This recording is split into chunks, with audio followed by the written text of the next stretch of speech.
You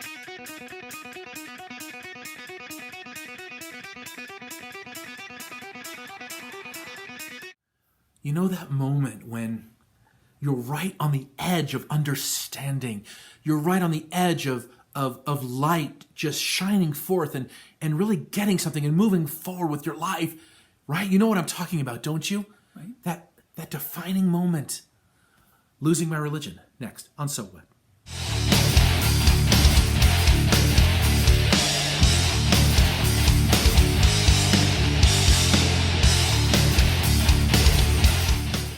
Hi, I'm Chris Dorman. And I'm Don Waite. Welcome back to So What. Those of you who are parents, can you imagine giving your newborn a chainsaw to play with?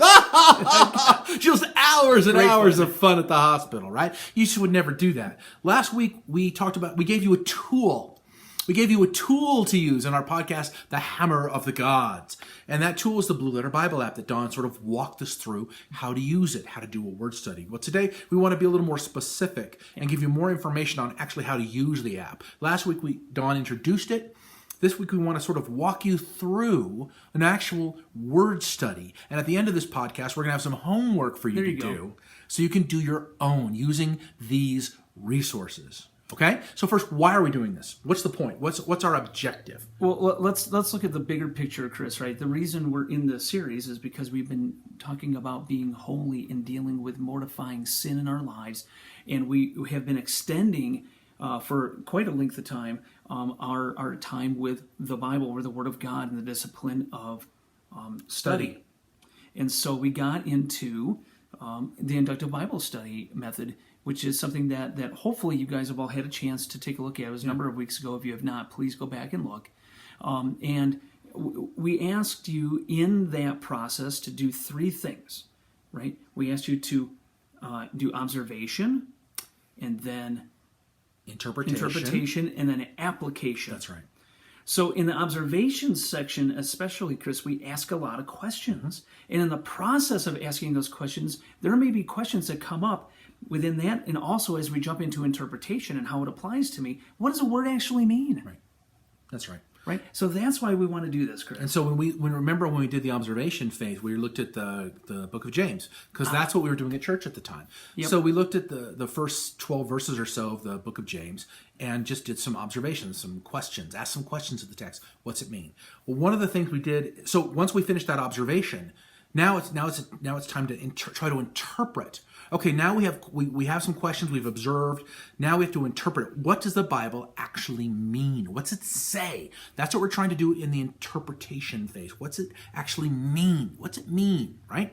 And so to do that, there could be, as you're reading, there could be words that you don't understand. There could be, You could tell that a word is pivotal to the message of the writer. And so maybe you really want to just dig a little deeper in what that word means. But a word of caution. It's common when you learn how to do word studies for the first time that you go crazy and you feel like the need to define every word that's there. Well, thankfully, the scholars who've put together these modern translations, they've done all that heavy lifting for you. Right. Okay, we don't have to reinvent the wheel here. There was a preacher we both sat under for a while, and I used to joke that he would always say, "The" in Greek is "the." He would define. Most of his sermons every single week were defining Greek terms, even ones that were plain as the nose on your face. There's a reason why the sermons were an hour and a half. I'm just saying. Okay, yeah. So you don't have to dig into every single word, but there are words though that are meaningful and they're important. So it's important to dig a little deeper, and that's what we're going to look at today.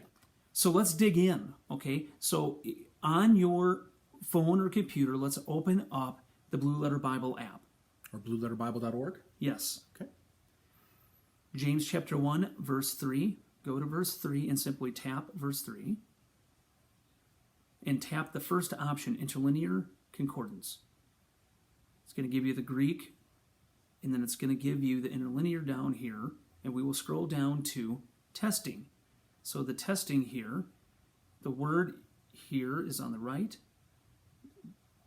I'm not even sure how to pronounce it, Chris, so we're going to tap that, and it's going to tell us right here.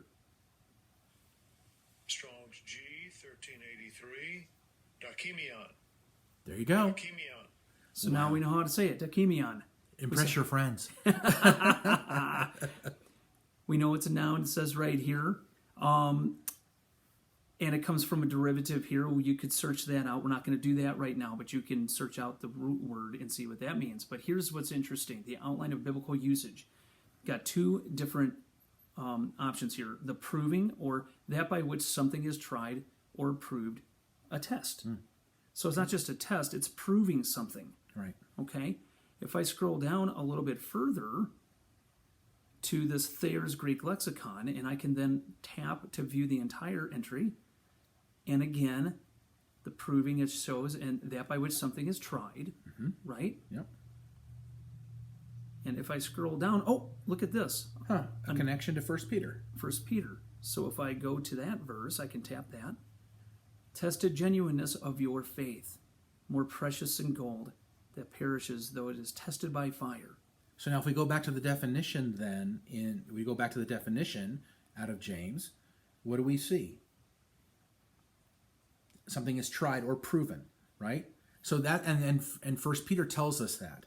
So we know that this testing is about looking at the genuineness, the sincerity, the reality of one's faith.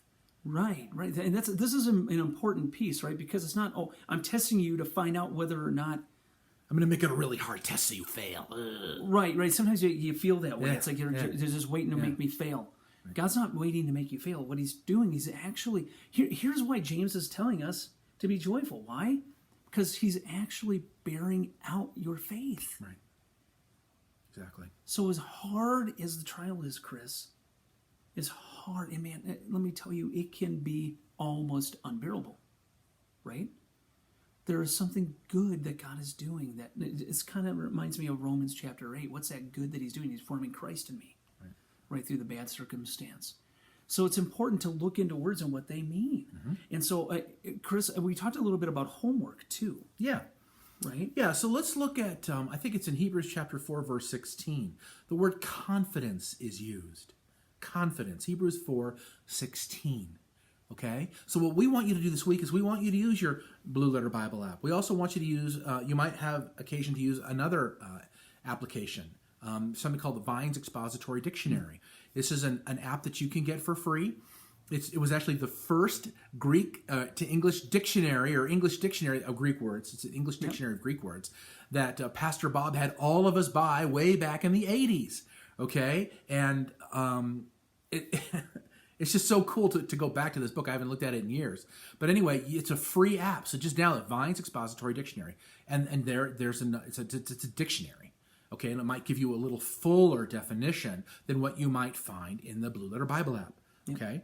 But we want you to look at the word confidence. Now think about the word confidence when you think about it, right? Ooh, boy, he's got confidence. Right. Yeah, I'm confident we're going to win today. You know, it has different meanings depending on its context, how it's being used. And remember, context always determines meaning. It's absolutely true. So I want you to look at confidence in Hebrews 4:16, okay? And write to us. Tell us, you know, what did you find? What does it mean? What is the writer of Hebrews talking about? And see if you can figure out, does he use that same word again in the book of Hebrews? See if you can figure that out. Check that out, okay? Write to us, though. We really want to hear how you're doing, okay? And next week, we're going to look at other free resources we're going to look, first of all, at the word study stuff, but we're going to look at other resources that you can use, that you can download and have for your own use to just, again, increase your ability to dig deeper into the Word of God. I'm excited, man. Yeah, it's good stuff. It's great stuff. This kind of stuff, friends, back in the day, all we had were books, okay? Just these big, huge, clunky books. And what we're talking about now would take us 20, 30 minutes. You can do it in seconds now. It's amazing. Take advantage of it. Yeah. Really, and dig deep. It's going to be great. Thank you for tuning in, my friends. And I'll talk to you next week. We'll see you soon.